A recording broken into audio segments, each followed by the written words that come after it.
The cargo ship moved slowly through the dark space between stars. It was an old ship, carrying supplies from one human colony to another. The crew was small, only 12 people, and most of them were sleeping at this late hour.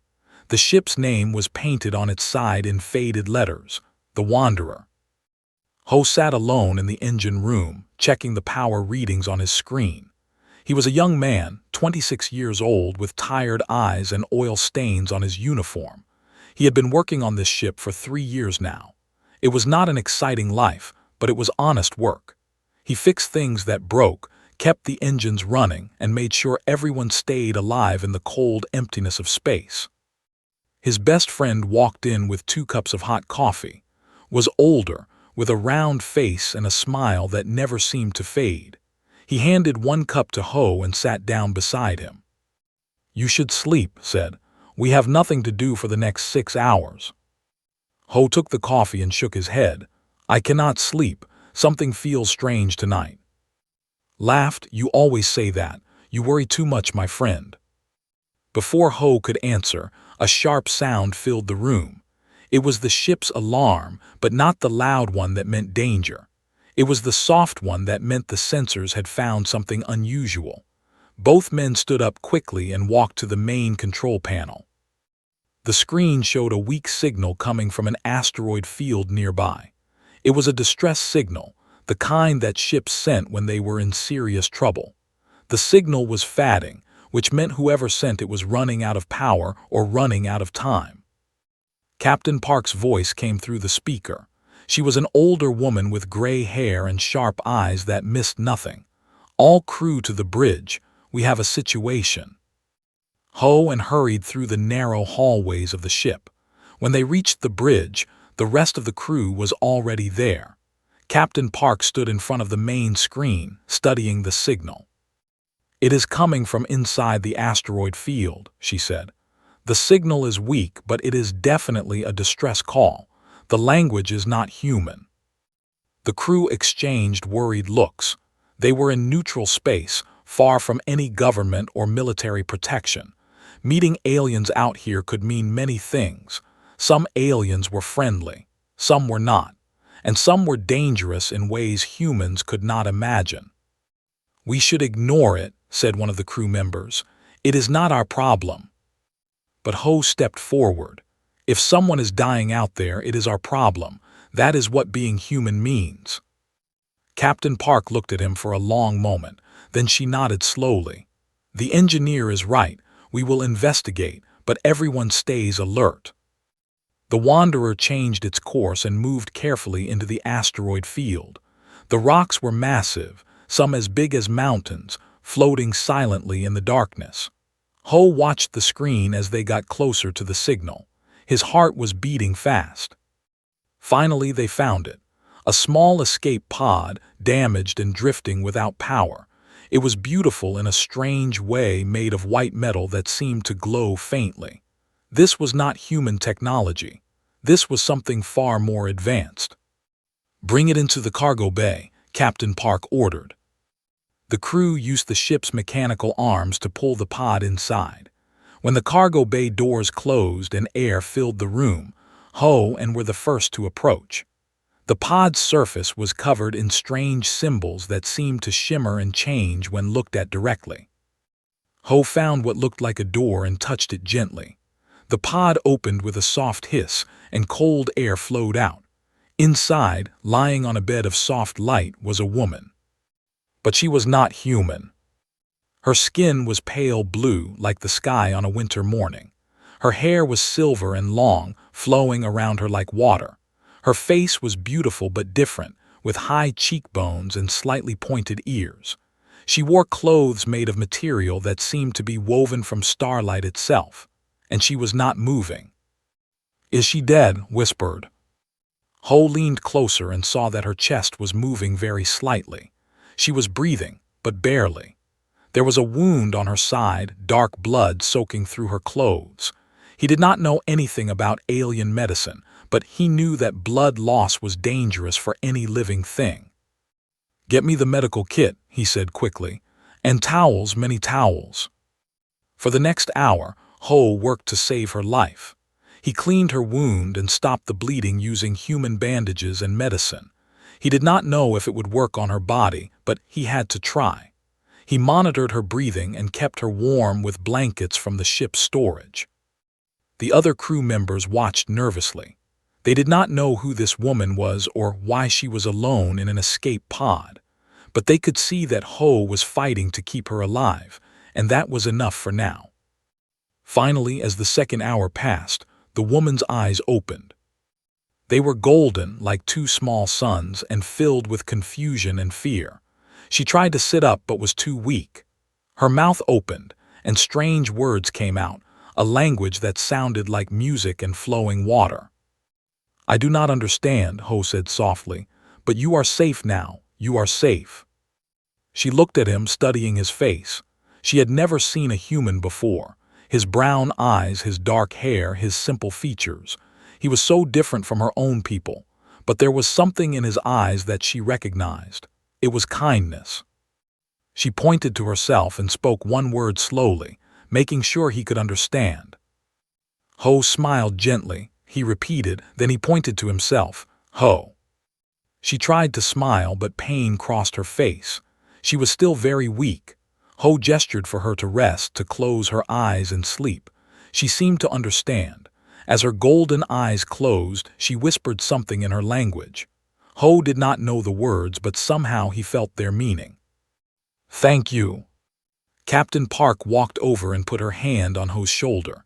"You did well, engineer, but I wonder what trouble we have just brought onto our ship." Ho looked at the sleeping alien princess, not knowing that his simple act of kindness would change his life forever. He did not know that powerful forces were already searching for her. He did not know that death was coming for them all. He only knew that he had saved a life tonight, and for now that was enough. 3 days passed on the Wanderer, grew stronger with each hour. Her wound was healing faster than any human wound would heal, and the color was returning to her blue skin. She spent most of her time in the small medical room, but sometimes she walked through the ship, looking at everything with curious golden eyes. The crew did not know what to think of her. She was clearly not human, but she was also clearly not dangerous. She smiled at them when they passed, and she tried to learn their words. She was a fast learner. By the 3rd day, she could speak simple sentences. "Ho," she said one morning, sitting in the engine room while he worked, "why did you help me?" He looked up from his tools and thought about the question. "Because you needed help," he said simply. "That is enough reason." She tilted her head, confused. "But you did not know me. I am not your people. I am different." "Being different does not make you less important," Ho replied. "Where I come from, we believe that all life has value." Was quiet for a long moment. Among her own people, such thinking was rare. Her people were proud and ancient. They had ruled their part of the galaxy for 10,000 years. They did not usually care about the struggles of younger species. But this human, this simple engineer, had risked everything to save her without expecting anything in return. She was about to say something when the ship's alarms exploded with sound. This was not the soft alarm from before. This was the loud one, the dangerous one. Captain Park's voice came through every speaker on the ship. "Battle stations, we have incoming ships. They are not friendly." Ho grabbed his hand and ran toward the bridge. When they arrived, the main screen showed something terrifying. 5 ships were approaching fast. They were raider ships, ugly and covered with weapons. Their design was familiar too, and her face went pale. She whispered, "They are the ones who attacked my ship. They are the ones who tried to capture me." Captain Park turned to her sharply. Why do they want you?" Hesitated, then spoke the truth. "I am the princess of the Empire, daughter of Queen Me. They wanted to take me for ransom.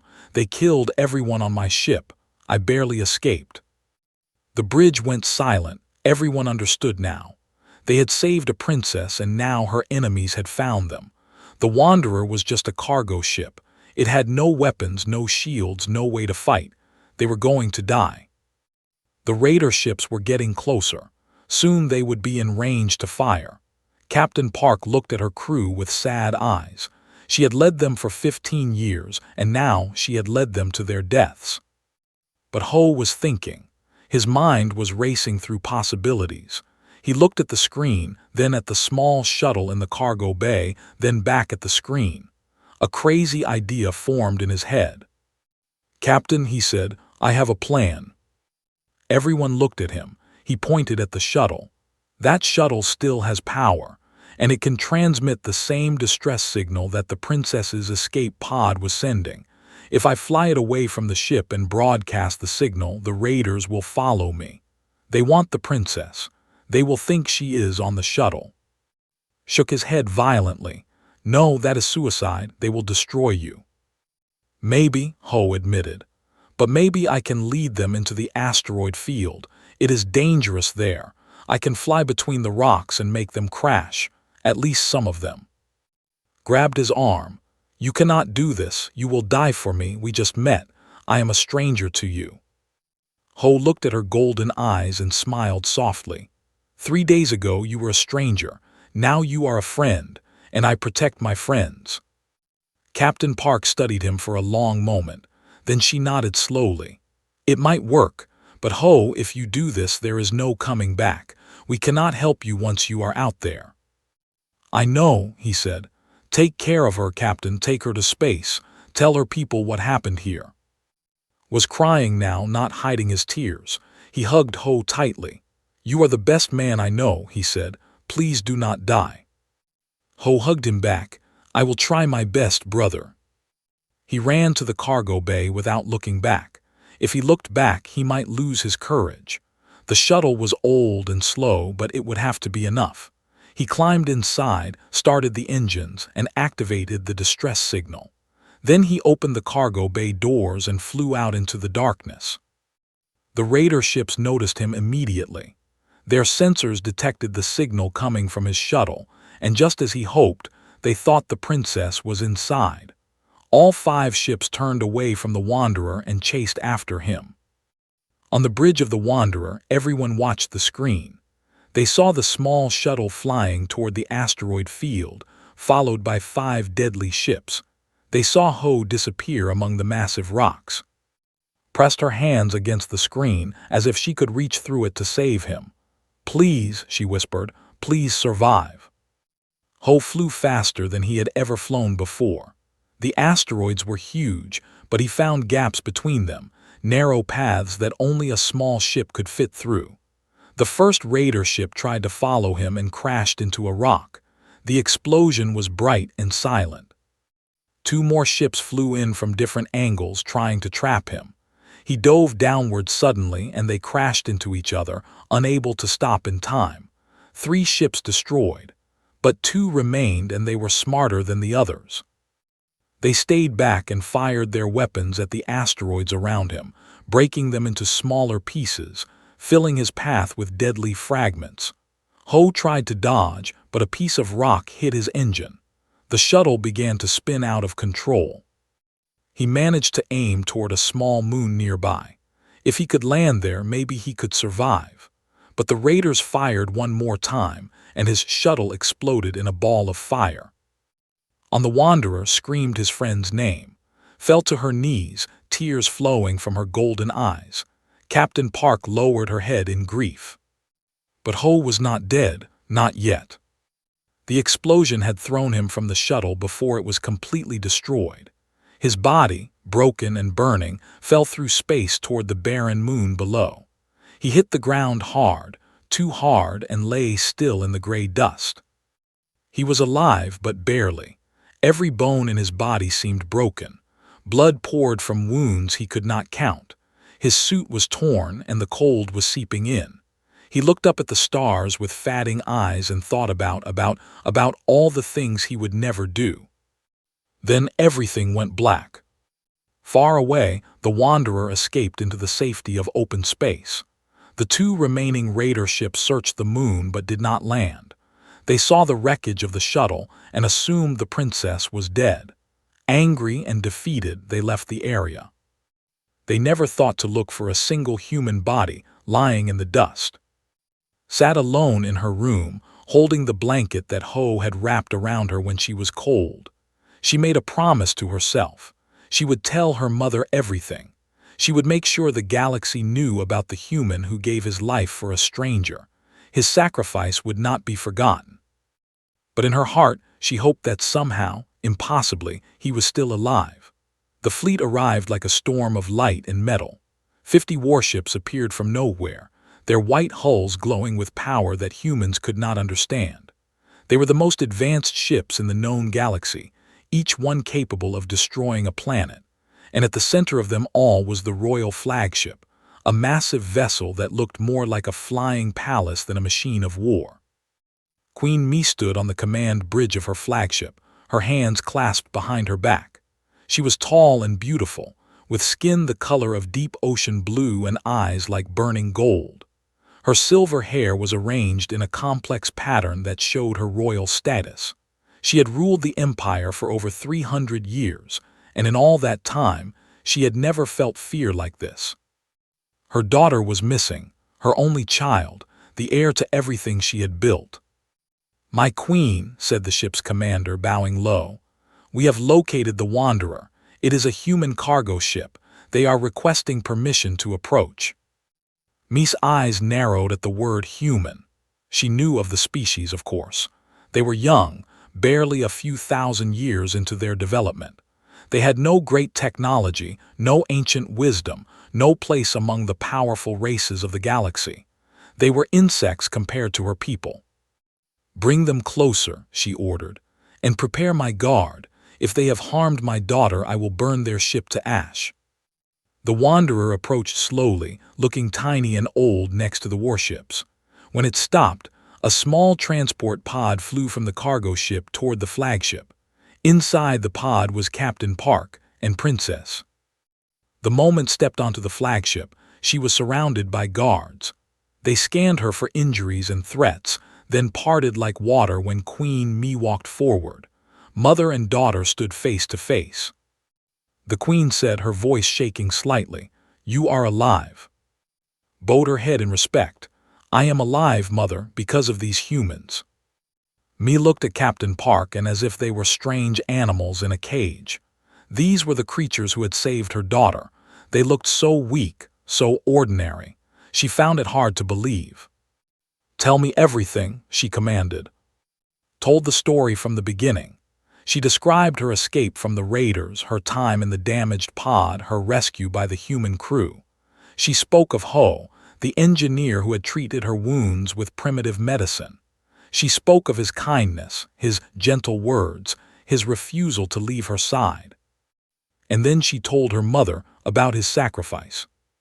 "He flew a shuttle into the asteroid field to draw the raiders away from us," said, her voice breaking. "He knew he would die. He did it anyway. He saved 12 lives, including mine, and we left him there." She fell to her knees and cried. The guards and officers on the bridge watched in shock. They had never seen their princess weep like this, not in her entire life. Stepped forward even though the guards raised their weapons. He did not care. "Ho was my brother," he said, "not by blood but by choice. He was the best person I ever knew. If there is any chance he is still alive, we have to look for him." Mi raised her hand and the guards lowered their weapons. She studied the human man, this simple creature with tears on his face. She saw something in his eyes that surprised her, true grief, true love for his lost friend. Perhaps these humans were not as empty as she had thought. "Commander," she said, "set course for the moon where the shuttle crashed, maximum speed." The fleet moved through space faster than light, bending reality itself to cross the distance in minutes instead of days. When they arrived at the barren moon, Mi ordered her best scouts to search the surface. They found him within the hour. Ho lay in a crater of gray dust, his body twisted and broken. His suit was torn and ice had formed on his exposed skin. His eyes were closed and he did not move. The scouts carried him carefully to the flagship and brought him to the medical bay. Was waiting there. When she saw his body, she covered her mouth with her hands. He looked dead. He looked like a corpse frozen in ice. but the machines showed a faint heartbeat, so weak that it was almost nothing but still there. "He is alive," the head physician said, "but barely. His injuries are beyond anything we have seen. Broken bones in every part of his body, damage to his brain, his heart, his lungs. Even with our technology, I do not think we can save him." Grabbed the physician by his collar. "You have to try. He saved my life. He saved all of us." But the physician shook his head sadly. "Princess, his body is human. We do not know how to heal humans. Our medicine is made for. If we use it on him, it might kill him faster." Queen Mi entered the medical bay, her golden eyes fixed on the broken human on the table. He was so small, so fragile. She could not understand why this creature had done what he did. He had no connection to her daughter. He had nothing to gain by saving her, yet he had flown into certain death without hesitation. Mother said desperately, "We cannot let him die. We owe him everything." Mi looked at her daughter, then back at the human. Her face was cold and unreadable. "He is not our responsibility," she said finally. "He made his choice. We honor that choice by remembering him, but we cannot save someone who cannot be saved." "You mean you will not try?" shot back, her voice rising with anger. "You just do not want to owe a human anything." The room went silent. No one had ever spoken to the queen like that, not even her daughter. The guard stepped forward, unsure of what to do, but Mi simply stared at, something strange flickering in her ancient eyes. "Be careful, daughter," she said softly. "You are speaking of things you do not understand." Stood tall, refusing to back down. "I understand that we have laws, sacred laws. A life debt must be honored. This human saved the heir to the throne. If we let him die, we shame our bloodline for 10,000 cycles. Is that what you want, Mother? Is your pride worth more than our honor?" The words hit me like a blow. She turned away from her daughter and walked to the window, staring out at the stars. For a long moment she said nothing. Then quietly she spoke. "Commander, summon Bora the healer. Tell her the queen requires her services immediately." His eyes widened. Bora was the greatest healer in the empire. She had saved lives that no one else could save. If anyone could help Ho, it was her.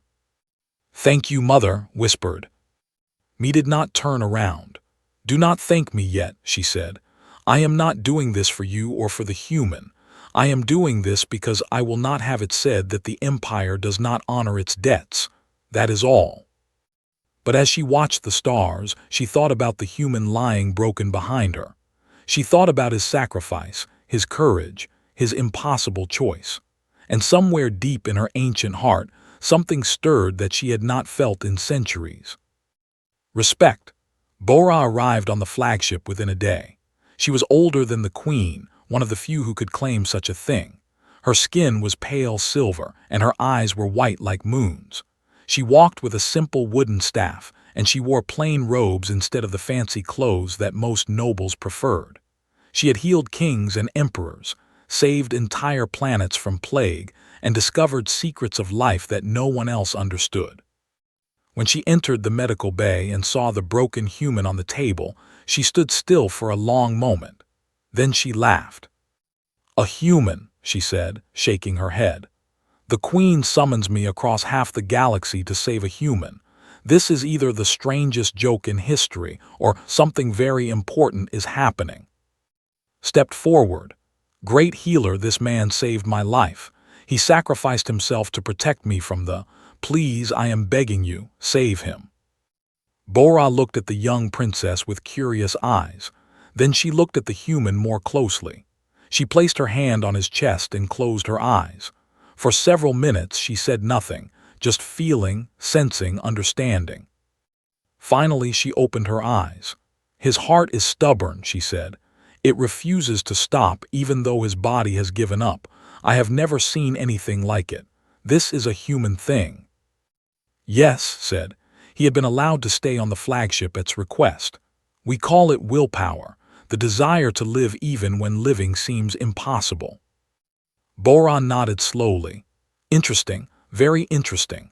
His spirit is strong, but his body is too damaged. With medicine, I might keep him alive for a few more days, perhaps a week. But true healing, no.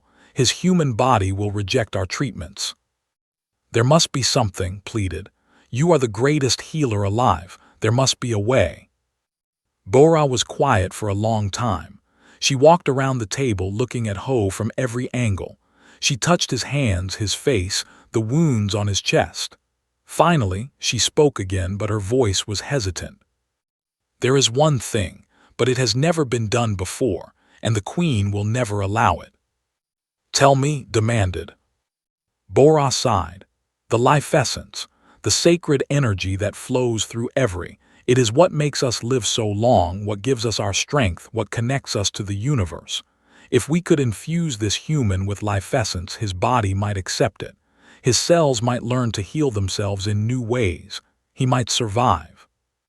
Felt hope rising in her chest. "Then we must do it. We must give him the essence." "You do not understand," Bora said sharply. "The life essence has never been given to an outsider, never in 10,000 years. It is considered sacred, holy, something that belongs only to our people. If we share it with a human, we break a tradition older than your mother's mother. The council will be furious. Some might call it a crime." At that moment, Queen Mi entered the room. She had been listening from outside. Her face showed nothing, but her eyes were deep with thought. "Great healer," she said, "explain this process to me." Bora bowed her head respectfully. "My queen, the life essence must come from a living. It cannot be taken without permission, and it cannot be taken without cost. The one who gives the essence will become connected to the one who receives it. They will share a bond, a link that can never be broken. They will feel each other's pain, each other's joy. They will be tied together until death."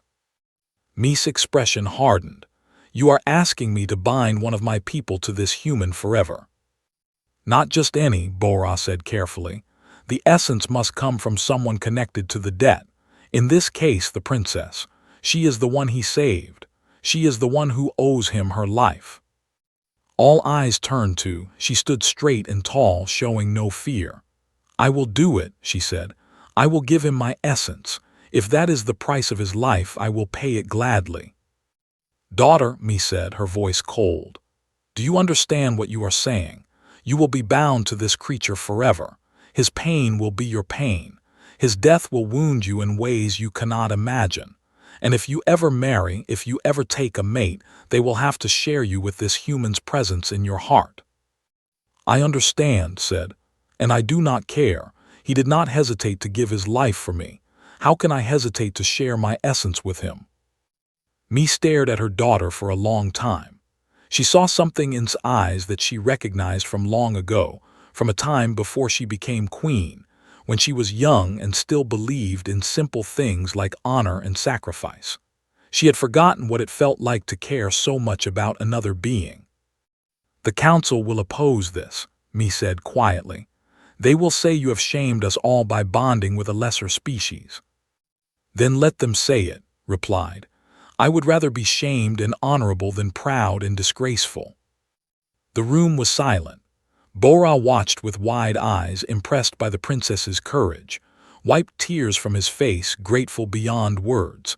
And Mi, the ancient and powerful queen, felt something crack inside her frozen heart. She walked to the table where Ho lay dying. She looked at his face, peaceful despite the pain, young despite the wounds. She thought about all the humans she had dismissed over the centuries, all the younger races she had considered beneath her notice, and she wondered if she had been wrong. "Bora," she said finally, "prepare the ritual, we will save the human." Bora's eyes widened. "My queen, are you certain?" "I am the queen," Mi said sharply. "I do not make decisions that I am not certain about. This human saved my daughter, and through her, he saved my entire bloodline. We owe him a debt, and we will pay it. That is the way. That is my way." She turned to and placed her hand on her daughter's cheek. It was a rare gesture of affection from the cold queen. "You have reminded me of something I forgot long ago, child. You have reminded me that honor is not about power or pride. It is about doing what is right, even when it is hard. Leaned into her mother's touch. Thank you, mother. Me nodded once. Then she turned to leave. I will inform the council myself. They will not be happy, but they will obey. And when this human wakes, I want to speak with him. I want to understand what kind of creature would fly into death for a stranger. She walked out of the medical bay, her silver robes flowing behind her. The guards followed, leaving only Bora and the dying human. Bora began to prepare. She gathered crystals and oils and ancient instruments that hummed with strange energy. She drew symbols on the floor around the table, symbols that seemed to glow with inner light. This will not be easy, she warned. The ritual is painful for both sides, and there is still a chance it will fail. The human might reject the essence. His body might not survive the change. Looked at Ho's face and gently took his cold hand. It will work, she said. I believe in him. He is stronger than he looks. Bora smiled sadly. Let us hope you are right, princess. For all our sakes, let us hope you are right. Outside, the stars burned silently in the endless dark, and somewhere in the depths of his fatting mind, Ho dreamed of golden eyes and a voice that promised he would not be alone. The ritual chamber was deep inside the flagship, in a part of the ship that few were allowed to enter. The walls were made of black stone that seemed to absorb light rather than reflect it. Strange symbols covered every surface, glowing faintly with colors that did not exist in the normal spectrum. This was a sacred place, used only for the most important ceremonies of the people. Bora worked through the night, preparing everything. She placed Ho's body on a stone altar in the center of the room. She surrounded him with crystals that hummed with energy, each one carefully positioned according to ancient patterns. She burned herbs that filled the air with sweet smoke, herbs that had been grown on them for thousands of years. Stood nearby, watching with nervous eyes. She had changed into simple white robes as the ritual required. Her silver hair was loose, falling around her shoulders like water. She had not slept since they found Ho on that frozen moon. She would not sleep until she knew he would live. Was not allowed inside the chamber, only could witness the sharing of essence. But he waited outside the doors, packing back and forth, praying to whatever gods might listen. When everything was ready, Bora turned to. Are you sure, princess? Once we begin, we cannot stop. The bond will form whether we want it to or not. There is no going back. Looked at Ho's pale face. His breathing was so shallow now that she could barely see his chest move. His heartbeat was like the footsteps of a ghost, fatting with every moment. He was dying, and only she could save him. I am sure, she said. Begin. Bora nodded and began to chant. The words were old, older than the empire itself, from a time when they were young and still learning the secrets of life. As she chanted, the crystals around the room began to glow brighter. The symbols on the walls pulsed with light. The air itself seemed to vibrate with power. Lie down beside him, Bora instructed. Place your hand over his heart. Climbed onto the altar and lay next to Ho. His body was cold, so cold that it frightened her. She placed her hand over his heart and felt the weak flutter beneath his broken ribs. She closed her eyes and focused on that tiny movement, willing it to continue. Bora's chanting grew louder. She raised her staff and a beam of pure white light shot from its tip, surrounding both bodies on the altar. The light was warm and alive, like sunlight made solid. It wrapped around them, binding them together. Then the pain began. Felt something being pulled from deep inside her, from a place she did not know existed. It was her essence, the core of her being, the spark that made her alive. It flowed out of her and into Ho, burning like fire as it traveled. She wanted to scream, but she could not make a sound. The pain was beyond anything she had ever experienced. But she did not let go. She held onto Ho's heart with her hand and her mind, refusing to break the connection. She felt his pain too now, the agony of his broken body, the darkness that was trying to swallow him. She pushed against that darkness with all her strength. Fight, she whispered through gritted teeth. Fight, Ho, do not give up, I am here, I am with you. Something changed in his body. His cells, dying and cold, suddenly felt the presence of the essence. They did not understand it, but they recognized it as life, as hope, as a chance to survive. Slowly, impossibly, they began to accept it. Bora watched with wide eyes. She had never seen anything like this. The human body was transforming not into but into something new, something that had never existed before. His cells were learning to heal themselves, to repair the damage that should have been permanent. His bones began to knit together. His wounds began to close. His heart grew stronger. The ritual lasted for hours. By the end, both and Ho were unconscious, their hands still clasped together. Bora carefully separated them and examined them both, was exhausted but unharmed. She had given much of herself, but she would recover. And Ho was alive. His skin had a faint glow that had not been there before. His features were still human, but there was something different about him now, something that marked him as changed. His heart beat strongly, steadily, with a power that matched both human stubbornness and strength. Bora laughed in disbelief.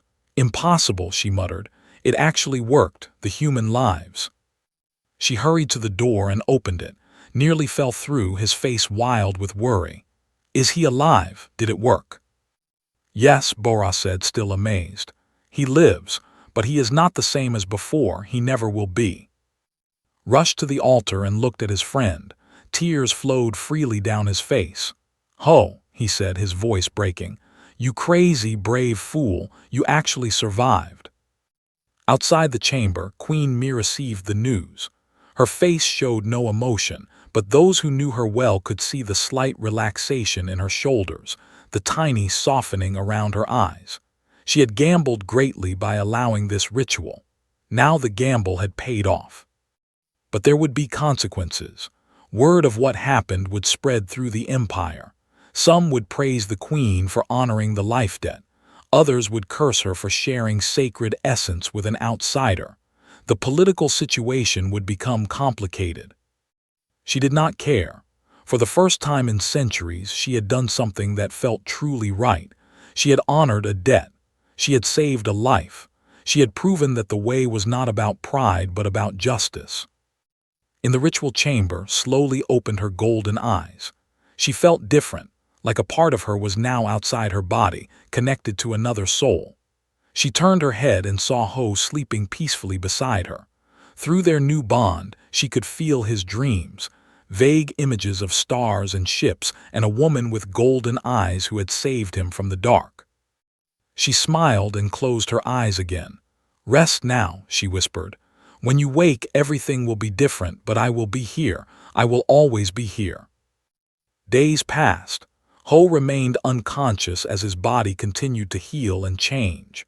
Bora monitored him constantly, fascinated by the transformation. His strength was increasing beyond normal human levels. His senses were becoming sharper. His mind was adapting to the new energy flowing through him.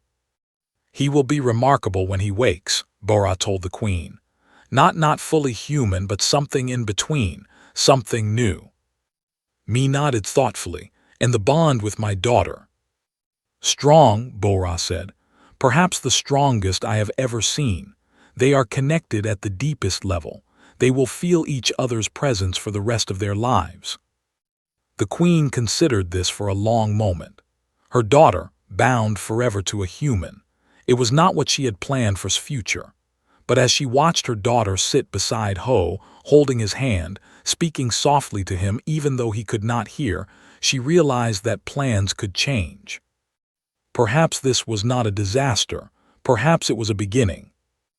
And somewhere deep in his healing mind, Ho felt a warmth that pushed away all the cold and all the pain. He felt a presence watching over him, protecting him, promising him that he would never be alone again. He did not know what had happened or what he had become. But he knew with absolute certainty that he was going to live. Ho opened his eyes. The first thing he saw was a ceiling made of white crystal that seemed to glow from within. It was beautiful, unlike anything he had ever seen on a human ship. He stared at it for a long moment, trying to remember where he was and how he had gotten here. The last thing he recalled was fire, and cold and darkness. He tried to sit up and found that his body obeyed easily, too easily. There was no pain, no stiffness, no weakness. He looked at his hands and saw that they were whole and strong. The cuts and burns that should have covered them were gone. "Easy," said a gentle voice beside him. "Take your time. You have been sleeping for many weeks." He turned his head and saw sitting in a chair next to his bed. She was smiling, but there were tears in her golden eyes. She looked tired, as if she had not slept well in a long time, but she also looked happy, truly and completely happy. He said, and his voice sounded strange to him, clearer and stronger than before, "What happened? Where am I?" She took his hand in hers. Through their touch, he felt something he could not explain, a warmth that seemed to flow between them, a connection that went deeper than words. It startled him, and he pulled back slightly. "What was that?" he asked. Smile became slightly sad. "That is the bond," she said. "When you were dying, I gave you part of myself, my essence, my life force. It saved you, but it also connected us. We can feel each other now. We always will." Ho stared at her, trying to understand. "You saved me, but why? We barely knew each other."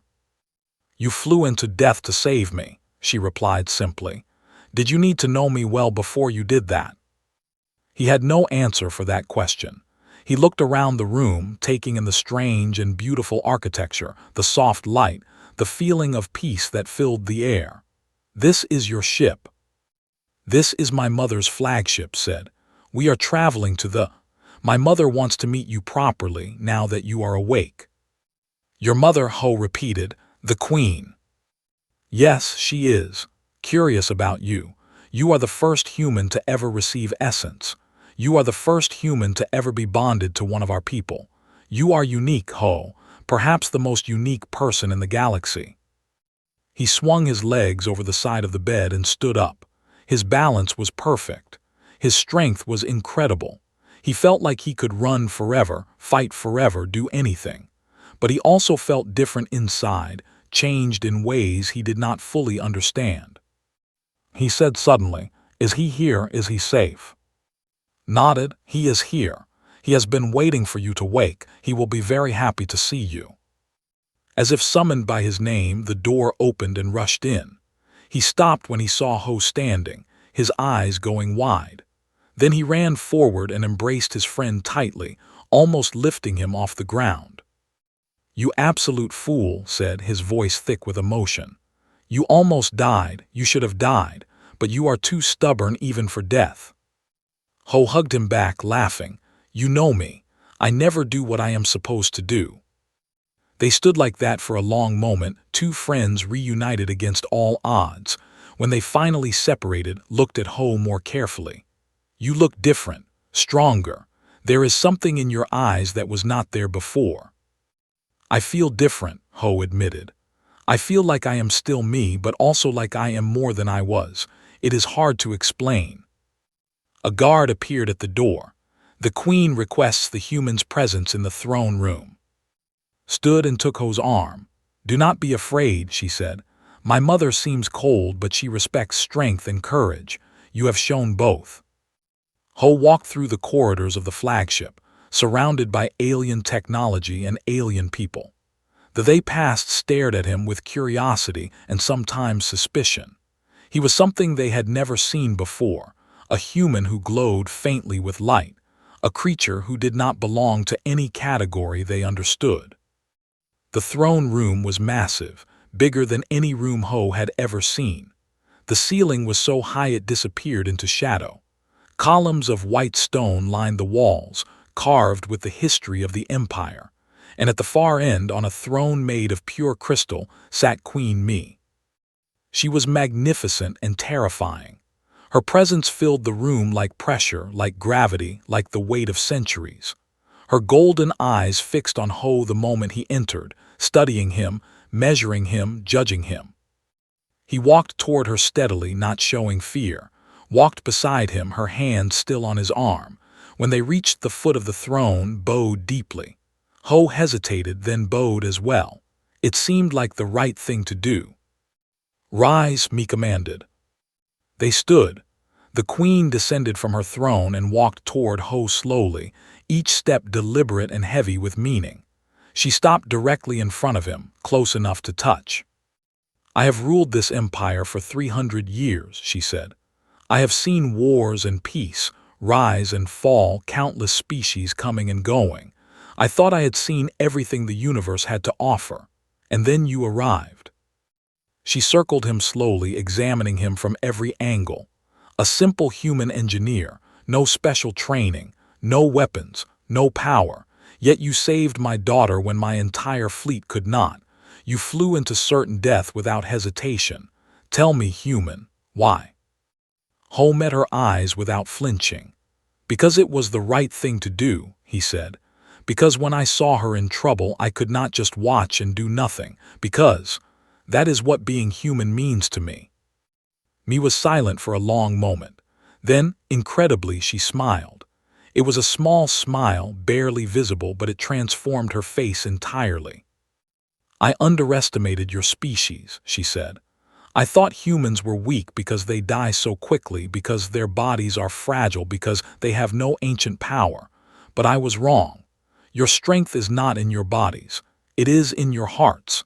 It is in your willingness to give everything for those you barely know." She stepped back and addressed the entire room. "This human, Ho, has been given essence. He is bound to my daughter by sacred ritual. By our laws, this makes him more than a guest. It makes him part of our people." Murmurs spread through the gathered court. Some seemed pleased, others were clearly unhappy, but none dared to speak against the queen. "I offer you a choice, Ho of the humans," me continued. "You may return to your people with full honor and enough wealth to live comfortably for the rest of your life. We will ensure your safety and remember your sacrifice forever. Or," she paused, "you may remain here in the empire as a guest of the royal family. You may learn our ways, explore our worlds, and serve as a bridge between our peoples." Ho looked at. Through their bond, he felt her hope, her nervous anticipation, her quiet wish that he would stay. He looked at, who nodded encouragingly. He thought about his old life on the cargo ship, the simple days of fixing engines and drinking coffee, the comfortable routine. Then he thought about the stars, the incredible technology, the endless possibilities, and the golden-eyed princess who had given part of her soul to save him. "I will stay," he said, "not for wealth or honor, but because I think there is more for me to do here, more to learn, more to understand, and because," he glanced at and smiled, "because I want to know the person who saved me." Queen Me nodded slowly. "So be it. Welcome to the Empire, Ho. May your time here be worthy of the sacrifice that brought you to us." The court erupted in quiet conversation. History had been made. A human had become part of the most powerful empire in the galaxy. Nothing would ever be quite the same. And standing in the throne room, surrounded by beings older and more powerful than he could imagine, Ho felt, for the first time in his life, that he was exactly where he was meant to be. 1 year had passed since Ho arrived in the empire. The Avda was more beautiful than anything he had ever imagined. The sky was purple and gold, with 3 moons that danced across the heavens. The cities were made of crystal and light, towering structures that seemed to grow from the ground like living things. Forests of silver trees covered the mountains, and oceans of deep blue water stretched to the horizon. It was a world that humans could only dream of, and Ho walked through it every day. He had learned much in his time there. He learned the language, spoke it now as easily as his own tongue. He learned their history, a story that stretched back longer than human civilization had existed. He learned their customs, their art, their philosophy. And he learned about himself, about the new abilities that the essence had given him. He was stronger now, faster, his senses sharp enough to hear a whisper from across a room. He could feel the energy that flowed through all living things, could sense emotions through the air like ripples in water. He was still human at his core, still the simple engineer who fixed things and cared about people. But he was also something more. His friendship with had deepened in ways he had not expected. At first, they were grateful survivor and thankful princess. Then they became friends who spent long hours talking about everything and nothing. And slowly, without either of them planning it, they became something more. The bond between them grew stronger each day. He felt her joy when she laughed, her sadness when she remembered the people who died in the attack, her hope when she looked toward the future. And she felt his wonder at the new world around him, his longing for the simple human life he had left behind, his growing love for the people who had accepted him. They did not speak of their feelings directly. There were complications, political realities, the fact that she was a princess and he was an outsider. But everyone who saw them together knew the truth. They were connected in a way that went beyond friendship, beyond partnership, beyond anything they had seen before. Had stayed as well. The Queen had offered him a position as a cultural advisor, helping them understand human ways. He loved the job, spending his days explaining human food, music, stories, and humor to curious alien audiences. He was happy, perhaps happier than he had ever been on the cargo ship. One evening, Ho stood on the balcony of the palace, looking out at the city below. The 3 moons were rising, casting silver light across the crystal towers. The air was warm and sweet, filled with the scent of flowers that had no name in any human language. Joined him standing close but not touching. Through their bond, he felt her contentment but also a flicker of nervousness. "My mother wishes to speak with you," she said, privately. Ho raised an eyebrow. "Should I be worried?" Smiled. "I do not think so, but with my mother one can never be certain." He found Queen Mi in her private garden, a place few were ever allowed to enter. She sat on a stone bench beside a pool of water that reflected the moons above. Without her formal robes and crown, she looked almost ordinary, just an older woman enjoying a quiet evening. "Sit," she said, gesturing to the bench beside her. Ho sat. For a long moment neither of them spoke. They simply watched the moons rise higher, their light painting patterns on the water. "1 year ago," Mi finally said, "I considered leaving you to die on that frozen moon. I told myself it was not my responsibility, that you were just a human, that your sacrifice, while brave, did not concern me." Ho said nothing. He knew this was not a conversation that required his input yet. "I was wrong," the Queen continued, "and I have been wrong about many things for many years. I ruled this empire with power and pride, believing that strength was the only thing that mattered. I looked down on younger races, considered them beneath my notice. I thought that our ancient ways were the only ways worth following." She turned to look at him directly. Her golden eyes, so like her daughter's, held something he had never seen in them before: humility. "You changed that," she said. "Not through great deeds or clever words, but simply by being who you are. A human who risked everything for a stranger. A man who chose kindness over safety, sacrifice over survival. You reminded me that true strength is not about power over others. It is about the courage to help others, even when it costs you everything." Ho felt his chest tighten with emotion. "I just did what felt right," he said quietly. "I am not special." "That is exactly what makes you special," Mi replied. "You do not see yourself as a hero. You do not seek praise or reward. You simply do what you believe is right and accept the consequences. That is a kind of strength that cannot be learned. It can only be born." She reached out and took his hand. Her skin was cool, her grip surprisingly gentle. "I am glad you stayed, Ho, and not only because my daughter loves you." His heart skipped at those words. "She does." Mi smiled, a real smile that made her look centuries younger. "You are connected to her soul and you still need to ask.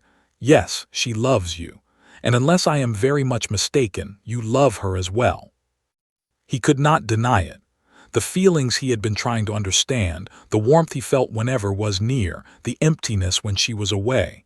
It was love. Simple, terrifying, wonderful love. "I do not know if I am worthy of her," he admitted. "I am just an engineer. She is a princess." "Worthiness is not about titles or blood," Me said. "It is about the content of your heart, and your heart, Ho, is worthy of any princess in the galaxy."